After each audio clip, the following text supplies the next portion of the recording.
শীতকালের দিনে আপনি যদি করল্লা চাষ করতে চাইছেন তবে অতি অবশ্যই আজকের ভিডিওটা পুরোটা দেখুন। নমস্কার, আমি অনিরুদ্ধ রয়েছি আপনাদের সাথে। আপনারা দেখছেন কৃষিভিত্তিক ইউটিউব চ্যানেল কৃষক কথা ৭৭।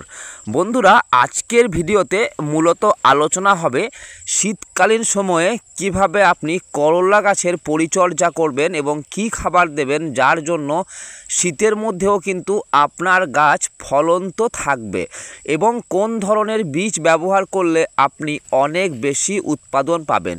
সুতরাং এই চ্যানেলটা এখনই সাবস্ক্রাইব করে দিন, কারণ আগামী দিনে করল্লা চাষের উপর ভিত্তি করে আরও অনেক তথ্যবহুল ভিডিও আসতে চলেছে। আপনারা সঙ্গে থাকলে নতুন নতুন ভিডিও দিতে আমারও অনেক বেশি উৎসাহ লাগে। সুতরাং এখনই চ্যানেলটা সাবস্ক্রাইব করে আমাদের সঙ্গে থাকুন। বন্ধুরা, করল্লা চাষ করতে গেলে প্রথম যে বিষয়টা খেয়াল রাখতে হয় সেটা হচ্ছে মাঠ নির্ণয়। এই সময় দাঁড়িয়ে যদি আপনি মাঠ নির্ণয়ের কথা বলেন তাহলে যে কোনো মাঠ কিন্তু আপনি নির্ণয় করতে পারেন। উঁচু নিচু সব রকম জমিতেই আপনি চাষ করতে পারবেন এই ধরনের করলা। এই করলার জাতটা হচ্ছে বচ্চন সিডসের 208 ভ্যারাইটি। বন্ধুরা, আপনারা করলার রং এবং গায়ের কাঁটা দেখতে পাচ্ছেন যে কত সুন্দর কাঁটা এই করলার। সুতরাং এই করলা আপনারা বাজারে নিয়ে যাবার সঙ্গে সঙ্গেই কিন্তু বিক্রি হয়ে যাবে। তাই আমি বলবো আপনারা বচ্চনের 208 অবশ্যই একবার লাগিয়ে ট্রাই করে দেখুন। এই বচ্চনের 208 একটি উচ্চ রোগ প্রতিরোধী জাত, মানে এই গাছের পাতা কম কুঁকড়ায়। পাতা কুঁকড়ে গেলেও আপনি কিছু নর্মাল ওষুধের মাধ্যমে কিন্তু সেই পাতাকে আবার সুস্থ করে তুলতে পারবেন। এই ডগের দিকে যদি আপনি লক্ষ্য করে দেখেন তাহলে এই আমার গাছে কিন্তু কোনো প্রকার কোনো চষি পোকার আক্রমণ নেই। এর পিছনে একটাই কারণ, আমি কিন্তু ক্রমাগত ওষুধের ব্যবহার করি। আপনাদেরকেও বলবো সপ্তাহে অন্তত একবার শোষক গোত্রীয় পোকার যে ওষুধগুলো বাজারে পাওয়া যাচ্ছে, আপনার লোকাল এলাকায় যে সমস্ত ওষুধই পাওয়া যাচ্ছে সেগুলোকে কিন্তু দিন। তা নইলে আপনার করলা গাছের ডগ কিন্তু এভাবেই আস্তে আস্তে কুঁকড়ে যেতে থাকবে। এখানে যদি ভালো করে লক্ষ্য করেন তাহলে বুঝতে পারবেন পাতার মধ্যে চষি পোকা এখন নেই, কিন্তু আক্রমণ আগে হয়েছিল, সেই জন্য পাতাটা কুঁকড়ে গেছে। মানে পাতা কুঁকড়ে যাওয়া যে ভাইরাস, লিভ কার্ল ভাইরাস, তার কিন্তু আক্রমণ ওষুধ দেবার আগেই হয়ে গেছে।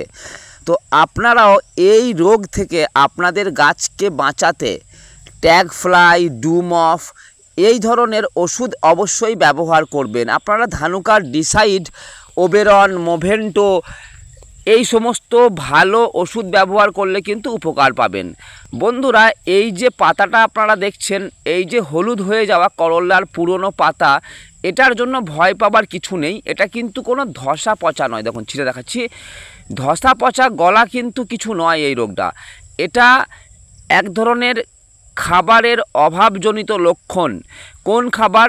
ম্যাগনেসিয়ামযুক্ত খাবারের অভাবজনিত লক্ষণ। সুতরাং বন্ধুরা, আপনারা ম্যাগনেসিয়ামের স্প্রে গাছে অবশ্যই নেবেন।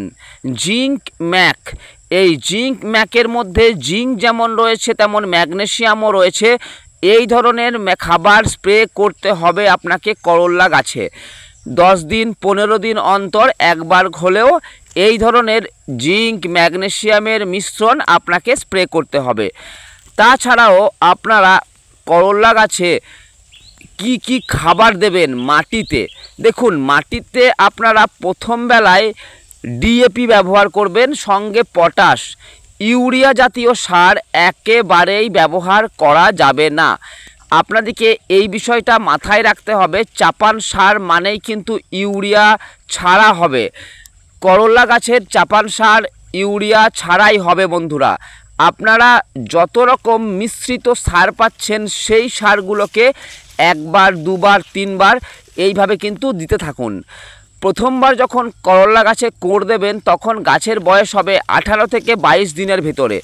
এই বয়সে আপনারা বিঘে প্রতি 12 থেকে 16 কিলো পর্যন্ত ডিএপি, 4 থেকে 6 কিলো পটাশ এবং 2 কেজি পরিমাণ অনুখাদ্য, মিশ্র অনুখাদ্য, সঙ্গে বিঘে প্রতি 4 KG boron, 3 KG magnesium, 6 KG sulphur এবং ক্যালসিয়ামের ব্যবহার অবশ্যই করবেন প্রতি বিঘে 6 কেজি।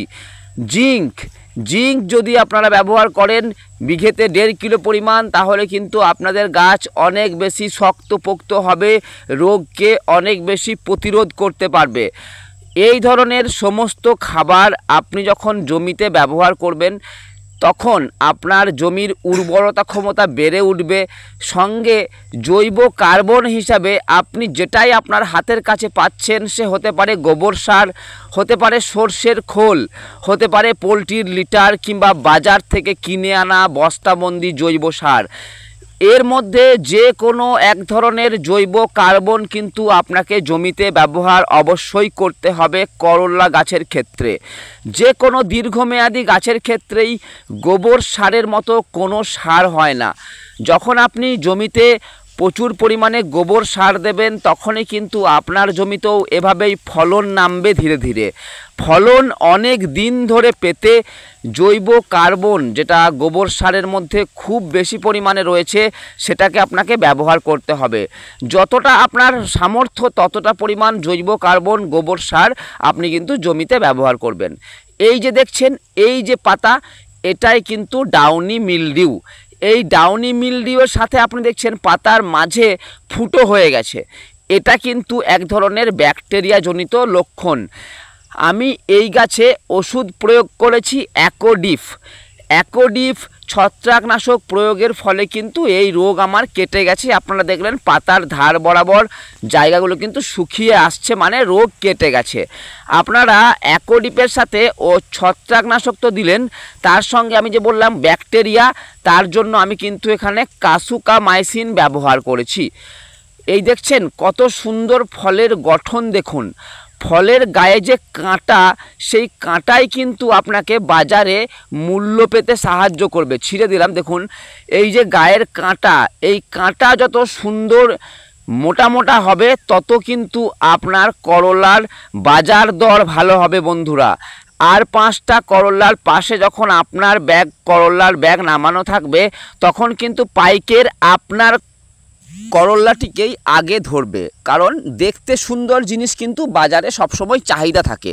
তাই আমি বলবো বচ্চানের 208 অবশ্যই আপনি 1-2 প্যাকেট হলেও লাগান এবং দেখুন যে আপনার জমিতে আপনি কতটা সফল হতে পারছেন এই বচ্চনের 208 লাগিয়ে। আমি যতটুকু বলবো যে আপনারা নির্দ্বিধায় লাগাতে পারেন বচ্চনের 208। এই করলা বিঘে প্রতি 4 থেকে 8 কুইন্টাল পর্যন্ত ফলন দেবার ক্ষমতা রাখে এবং রোগ প্রতিরোধী হবার জন্য দীর্ঘদিন পর্যন্ত ফল দিতে সক্ষম। 6 থেকে 8 মাস এই গাছের জীবনকাল। আপনি এই গাছে যত পরিমাণ কার্বনের ব্যবহার করবেন, মানে গোবর সার, খোল এগুলোর ব্যবহার করবেন, ততই কিন্তু আপনার ফলনের পরিমাণ বাড়ার সঙ্গে সঙ্গে গাছের জীবনকালও বাড়বে। আর এই গাছের একটু যখন গাছ মাচায় উঠতে শুরু করবে তখন কিন্তু গোড়ার দিকের ডালপালা বন্ধুরা সব কেটে দেবেন, একটা মেন কাণ্ডকে মাচা পর্যন্ত তুলে তারপর ছড়াতে দেবেন। তাহলে কিন্তু গাছের আয়ু 1 মাস পর্যন্ত বাড়তে পারে এবং ফলন বাড়তে পারে। মেন তো ফলন, গোড়ার দিকে ডাল থাকলে কিন্তু সেই পরিমাণ নিচের দিকে ফলনটা হয়, ওপরে ফলনটা কিন্তু সেই পরিমাণ হয় না। যেহেতু আপনাকে ওপরে ফলন নিতে হবে, সেই জন্যে নিচের দিকের গোড়ার ডগগুলোকে সব কেটে ফেলুন সময় মতন। তাছাড়াও বন্ধুরা, আপনারা গাছকে সুন্দর সতেজ রাখতে নেক্সট ভিটামিন এটার স্প্রে করুন, কারণ এই ভিটামিনের মধ্যে সামুদ্রিক শৈবালের নির্যাস রয়েছে, যেটা আপনারা বায়োভিটা এক্সের মধ্যেও পাবেন। এই সব খাবার আপনি যখন স্প্রে করবেন তখন কিন্তু আপনার গাছ অনেক বেশি সবুজ থাকবে এবং এই সবুজ গাছে যখন আপনি আবার এই স্ট্রেংথ প্লাসের মতন ফলনদায়ী ভিটামিন স্প্রে করবেন তখন কিন্তু আপনার জমিতে ফলনের পরিমাণ অনেক বেশি বাড়বে। এই বীজ পেতে আমাদের স্ক্রিনে দেওয়া কন্ট্যাক্ট নাম্বারে যোগাযোগ করুন। বাড়ি বসেই কিন্তু আপনি 208 হোম ডেলিভারি পেয়ে যাবেন। লোকে বলবে আপনাকে যে এই সময় করলা চাষ করা যায় না, ফলন হবে না, তবে আপনি সাহস করে যদি এই চাষটা করতে পারেন তাহলে আপনার মুনাফা কিন্তু কেউ আটকাতে পারছে না। আপনি যদি আমাদের এই চ্যানেলটা সাবস্ক্রাইব করার সাথে সাথে আমাদের সঙ্গে থাকেন এবং আমাদের স্ক্রিনে দেওয়া কন্ট্যাক্ট নাম্বারটা আপনার ফোনে সেভ করে নেন এবং যদি আপনি ওই নাম্বারে আমাদের নাম্বারে গাছের ছবি পাঠান, আপনার রোগ জ্বালা সমস্যা সমস্ত যদি আমাদের জানান, আমরা কিন্তু ট্রিটমেন্ট বলে দেওয়ার মাধ্যমে আপনাকে পুরোপুরি সাহায্য করব। তো বন্ধুরা, আপনারা ভয় না পেয়ে এগিয়ে আসুন।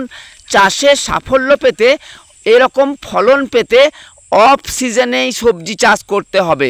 সিজনে সবজি চাষ করলে তো 5 টাকা 10 টাকায় বিক্রি হবে, কিন্তু আপনি যদি 50-70 টাকায় বিক্রি করতে চাইছেন আপনার জমির ফসল, তবে অবশ্যই অফ সিজনে চাষটাকে করতে চেষ্টা করুন। আর এই অফ সিজনে আপনাকে সবজি চাষে সফল করে তোলার জন্য আমাদের কৃষক কথা চ্যানেল সদা সর্বদা প্রস্তুত রয়েছে। আপনাকে শুধু আমাদের চ্যানেলটা সাবস্ক্রাইব করতে হবে, বেল আইকন অল করে দিয়ে প্রত্যেকটা ভিডিও লাইক করতে হবে এবং আমাদের স্ক্রিনে দেওয়া হোয়াটসঅ্যাপ নাম্বারে আপনার গাছের ছবি তুলে পাঠাতে হবে, কিংবা আপনার সমস্যার কথা আমাদেরকে ভয়েস মেসেজ করে জানাতে হবে। তাহলেই আমরা আপনার সমস্যার সমাধান ফোনের মাধ্যমে করে দেব। বন্ধুরা, আজকের ভিডিওটা আর বাড়াচ্ছি না। আপনারা সকলে ভালো থাকেন, আপনাদের ফসল অনেক সুস্থ থাকুক, গাছ ভালো থাকুক এই আশা করছি, এবং এই চ্যানেলটা বেশি বেশি করে সাবস্ক্রাইব করবেন এবং বন্ধুদের সাথে শেয়ার করুন। ধন্যবাদ।